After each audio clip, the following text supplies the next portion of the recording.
On today's podcast episode, we're going to be talking about gossip. What is gossip? What does the Bible have to say about gossip? Is it okay to gossip? All those things, Adam. So let's dive into gossiping. Is there ever a time when it's okay? Gossiping? Yeah. No. Why? No.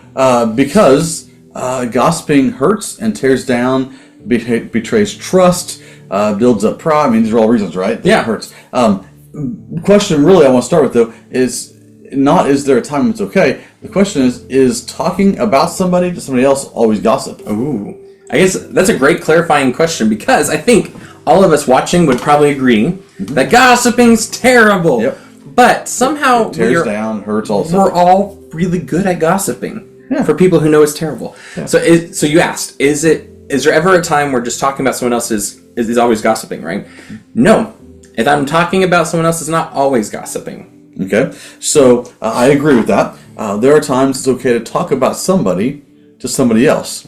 So before we say about gossiping, I think we need to define when is talking about somebody okay. That tells us where the lines are, right? So Keenan, if I have a friend who this friend and I were out doing something, and he did something kind of goofy and silly, and we laughed a lot about it, and I come tell you the funny story, and we laugh, and we go our separate ways, is that gossip? No. No. That's just friends sharing friendship stories, right? And that's okay. Sharing stories is okay. In fact, stories are what bind us together as friends. Yeah. And we take those moments and we share with other friends, and it creates common bonds and boundaries. I think those are actually good things to do, okay? Yeah. Now, if I have a friend that does something that is funny, embarrassing to them, and I come back and I'm like, would you believe what Josh did? It was so terrible. Like, man, he's just goofy. Like, and we laugh at how dumb he is. Is that?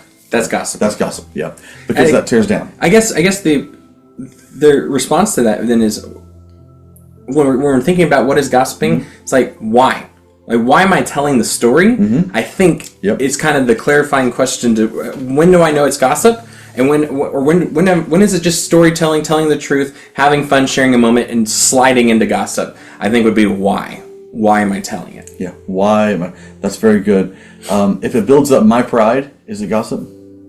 Probably. So if I'm telling you a story of somebody else so that I look good and they look bad, that's gossip. That's gossip. What about, this is a tough one, what about when we're at a church gathering, one of our week classes or a Sunday school or midweek group, and it comes to the end, we're like, who could I pray for? And I'm like, oh, I got one. And I begin to tell a whole story about somebody who didn't intend to be told publicly, and we kind of laugh about them. Is that gossip? It is. And here's the hard thing, because I think as Christians, we mask gossiping behind the facade of prayer requests and taking care of people, but in that moment, I'm actually not taking care of somebody. Now, there are times where I've had people I've told stories on, I've told things about because they've asked me to say, hey, would you share this with the group you're going to? Would you let them know this is a struggle of mine? That's not gossiping. That's me reporting to the community the need, right? But when I go in and like, oh, Josh did this, and we should be praying for Josh because he did this.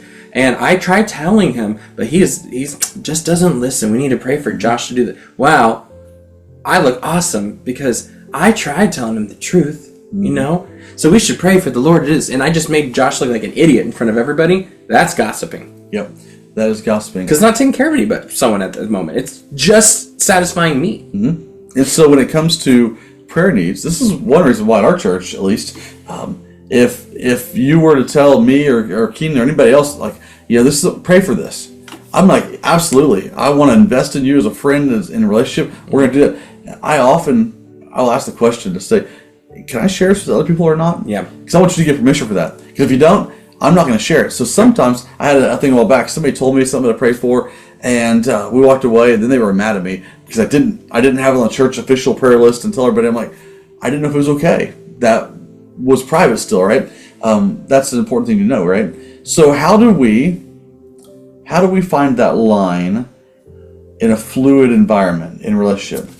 I think it goes back to communication, right? I think the problem with Every relationship, whether it's a marriage or a friendship or a father-child, a mother-child situation, the struggles we have all come back to communication, right? I know the biggest times in my life where I'm having the most frustration with my daughter are we're not communicating well together, or with my spouse, or with my friends. And it goes the same way with whether it's prayer requests, whether it's but living life. By living life with you, Adam, I need to be in your life enough to know what's appropriate to share with the community, and it's just a thing that happened with us. I saw it, but it's not worth telling other people about because it's your story to share. That's right.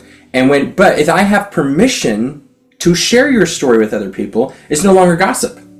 Because I've been given permission. I've been granted that permission. Gossiping is taking a story that's not mine and spreading it all over for my sake. That's right.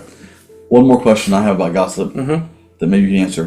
What do I do if I have a friend and something happened? I learn a story, or it's a prayer thing, or it's whatever, and I unintentionally or accidentally I tell you things, and then later realize I shouldn't have, or my friend realizes I told it, and then they let me know I shouldn't have. What do I do then?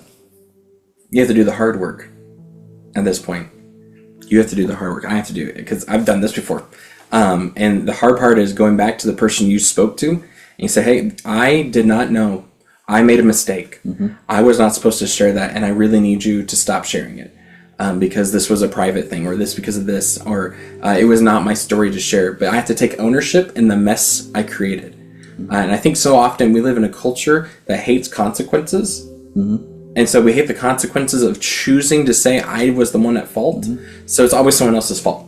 Like, well, you should have told me not to say this. You shouldn't have told me if you didn't want me to tell it to other people. No, that's not how God's people work. That's not how we work. We choose what's the best. We choose what's better. And taking care of people means that open communication of trying. And then when I fail, because I'm going to, and you're going to, choosing to take ownership of that failure. Say, I'm sorry. I made a mistake. I messed up, and I will make amends for this. Yeah.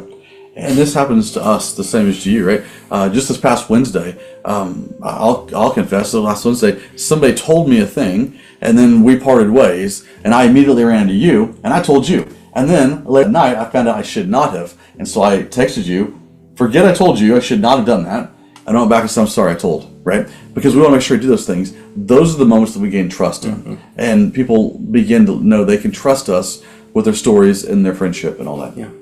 So I hope that kind of gives you an idea of gossiping. Really, the Bible is very clear that we don't gossip, we don't slander. It says over and over again. You can read through the Old Testament or New Testament. One of the defining things of people who do not follow God is they're full of liars and gossipers and slanderers. Those are the three things that kind of get lumped in together all the time. Yeah. And I don't know about you, but if that's the way that we describe people who don't follow Jesus, then I don't want to be lumped into that. No. I want my life to look like how God has designed me to look. I want my life to emanate the things He's called me to do. And if doing the things of gossiping is not what He's called me to do, then I want to run from it. So let's do that together. Let's choose to take care of each other with how we talk, how we share things. When do we not share things? Choosing to have discernment in those things so we take care of one another and build each other up. Church, until we see each other again, you are sent. Have a great day.